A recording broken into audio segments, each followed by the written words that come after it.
It looked like someone ripped out a large part of flesh from her shoulder. Who or what would do that to a cute 16-year girl? Well, I knew that answer. It was very clear to anyone that it was the AIDS, and that she was lucky to escape with her life.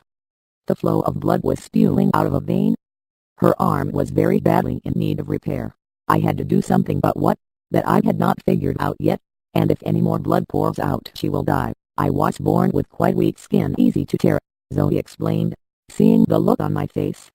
So my parents got me onto a new kind of drug that helps, but they have been out of our price since the AIDS came. They get everything just handed to them. She raised her arm higher, the movement causing more red liquid to spew out the open vein. She frowned. Taking a small canister that sat beside her pile of blankets, she sprayed a small amount of white foam onto her shoulders. The foam quickly dried and set, setting a perfect seal around the open vein.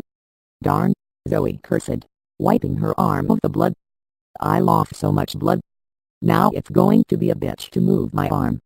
Your parents? I inquired, hoping to finally get some answers.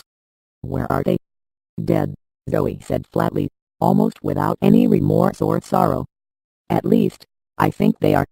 They were napped by the AIDS 3 years ago. 3 years ago? She'd been alone this long? The city has been like this for that long? Longer. You don't know if they're dead? I cried out. Zoe Green, I need to know what is going on. What are AIDS? Why is this city deserted? Are there other people here?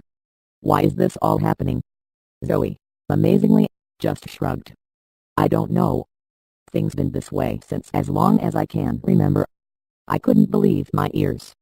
It's been this way for more than 10 years. I looked around, staring dubiously at the hundreds and hundreds of books sitting around on the shelves.